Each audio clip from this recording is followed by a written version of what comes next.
دنیا بھر کی مذہبی کتابوں میں ایک منفرد مذہبی صحیفہ جس میں اپنے مذہب کے علاوہ دیگر مذاہب کے ماننے والوں کا کلام بھی شامل ہے۔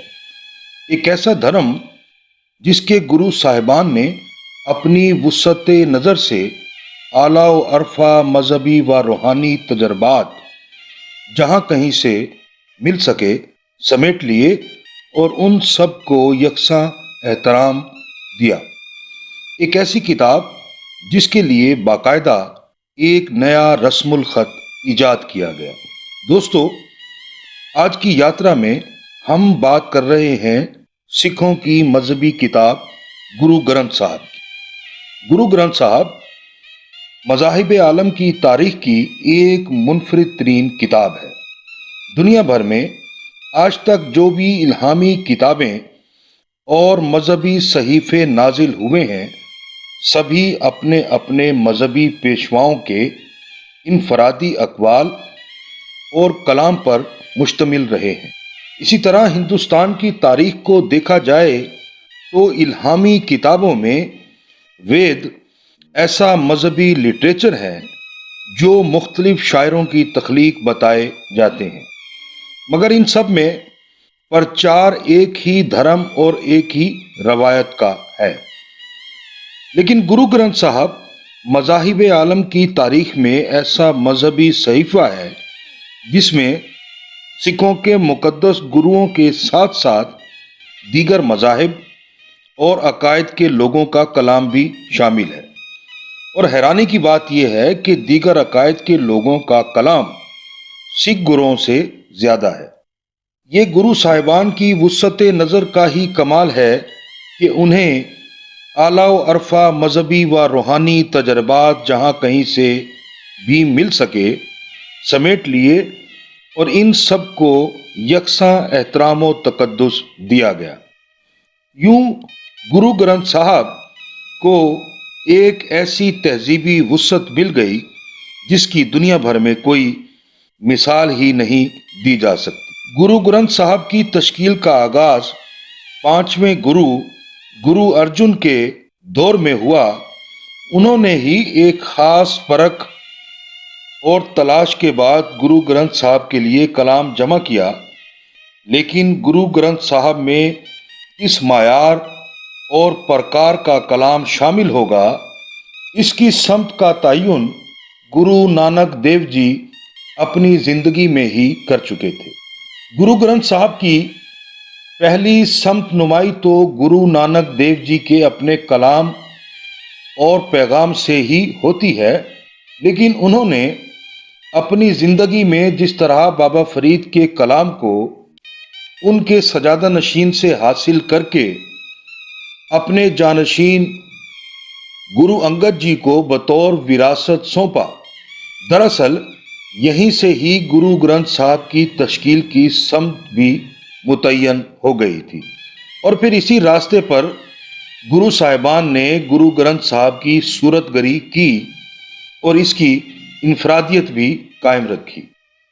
گرو گرنتھ صاحب میں 6 گرو صاحبان کا کلام شامل ہے۔ ان کے علاوہ ہندوستان کے مختلف علاقوں سے تعلق رکھنے والے بھگتوں اور بھاٹ شاعروں کا کلام بھی شامل کیا گیا ہے، اور اس مقصد کے لیے گرو ارجن جی نے مختلف علاقوں کا سفر کر کے بھگتوں اور بھاٹ شاعروں کا کلام جمع کیا، اور ایسا کرتے ہوئے ایسی کوئی پابندی نہیں تھی کہ انہی لوگوں کا کلام شامل کیا جائے گا جو گرو کے ہم مذہب ہوں۔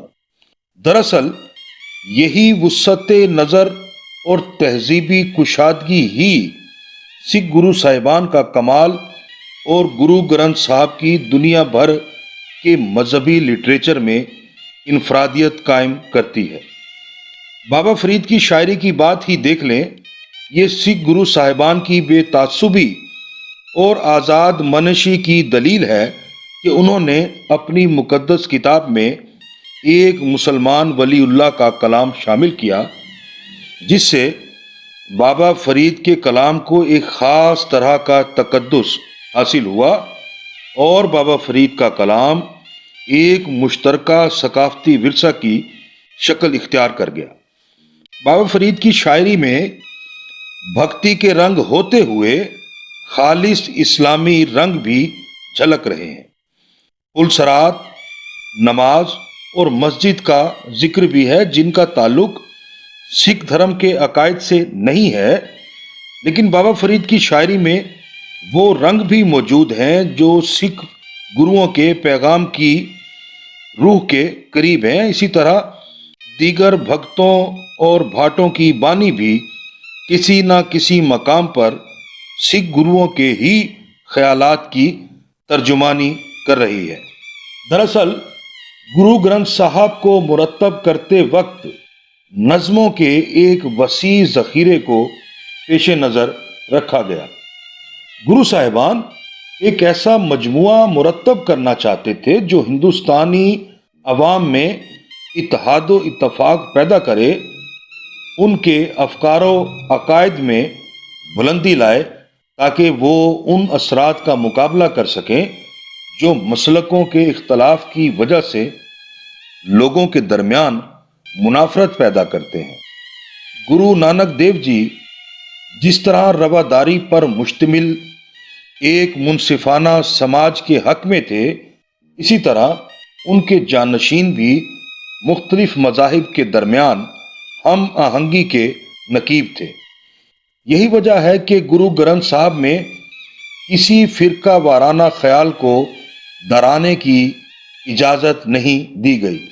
یہ سکھوں کے عقیدے اور مقدس صحیفے کا ایسا پہلو ہے جسے مکمل طور پر محسوس ہی نہیں کیا گیا، اور موجودہ فرقہ وارانہ منافرت کے دور میں یہ انسانیت کے لیے ایک نمونہ ہے۔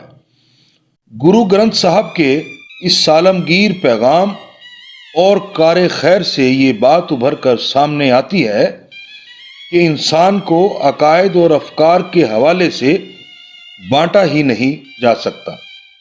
گرو گرنتھ صاحب کا سب سے بڑا پیغام ہی یہی ہے کہ دھرم اور عقیدے کے نام پر انسانی سماج کو تقسیم نہیں کیا جا سکتا۔ اسی طرح ایک خدا کی مانتا سے انسانی سماج کو وحدت کی ایک لڑی میں پیرویا جا سکتا ہے۔ گرو ارجن جی نے جب گرو گرنتھ صاحب کے لیے کلام جمع کرنے کا سلسلہ شروع کیا تو اس کے لیے ایک معیار بھی قائم کیا۔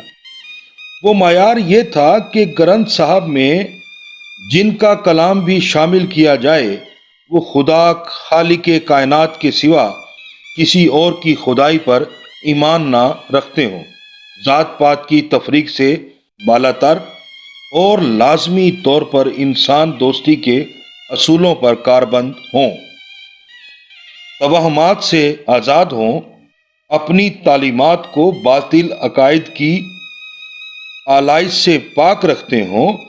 جن بھکتوں کا بھی کلام شامل کیا جائے وہ روحانی بصیرت کے حامل ہوں، چاہے کسی بھی عقیدہ سے ان کا تعلق ہو، لیکن ان کا کلام خدا اور بندے کے درمیان قریبی تعلق پیدا کرے۔ یہی وجہ ہے کہ گرنتھ صاحب میں ایک خدا کی مانتا کے بارے میں سب سے زیادہ زور دیا گیا ہے۔ یہاں ہر مقام پر خدائے واحد کی صفات کاملہ بیان کی گئی ہیں۔ یوں کہہ لیں کہ گرو گرنتھ صاحب کا خاص موضوع توحید ہے، اور اس میں شامل بھکتوں نے بھی اپنے اپنے رنگ میں خدائے بزرگ و برتر کی تعریف کی ہے۔ گرو نانک دیو جی کے اسی پہلو کی بات علامہ اقبال نے یوں کی تھی: پھر اٹھی آخر صدا توحید کی پنجاب سے، پھر اٹھی آخر صدا توحید کی پنجاب سے، ہند کو ایک مرد کامل نے جگایا خواب سے۔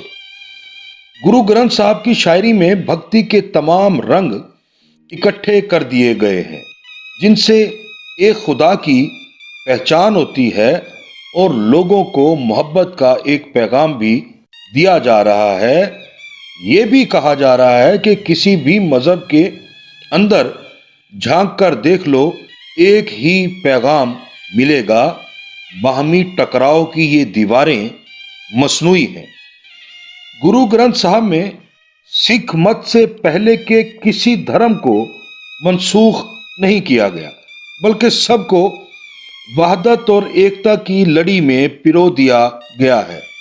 توحید، انسان دوستی اور صوفی ازم کی گہری رمزوں سے آشنائی کے ساتھ ساتھ گرو گرنتھ صاحب انسان کو غموں سے لڑنے کا حوصلہ بھی دیتی ہے اور صبر کی تلقین بھی کرتی ہے۔ یہاں انسانی زندگی کے ہر چھوٹے بڑے پہلو کے بارے میں ایک واضح سمت بھی متعین کی گئی ہے۔ عورت کے احترام سے لے کر اخلاقیات و معاشیات تک کے بارے میں ایک خاص اخلاقی ضابطہ موجود ہے۔ اسی طرح اونچ نیچ کا خاتمہ کر کے برابری اور مساوات کا درس بھی دیا گیا ہے۔ گرو گرنتھ صاحب میں شامل تمام کلام احترام اور تقدس کا حامل ہے۔ کلاسیکل موسیقی کے راگوں میں تقسیم یہ بانیاں آرٹ اور شاعری کا بھی اعلیٰ نمونہ ہے۔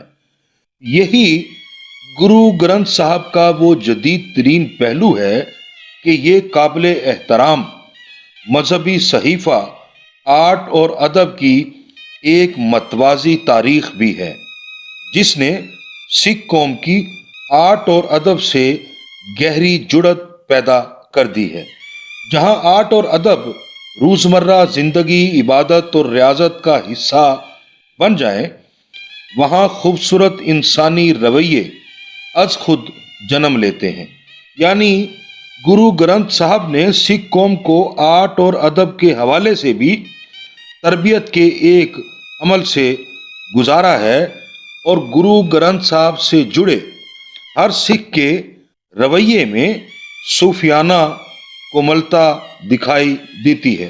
دوستو، آپ کو ہماری یہ یاترا پسند آئے تو اپنے دوستوں سے ضرور شیئر کیجیے گا۔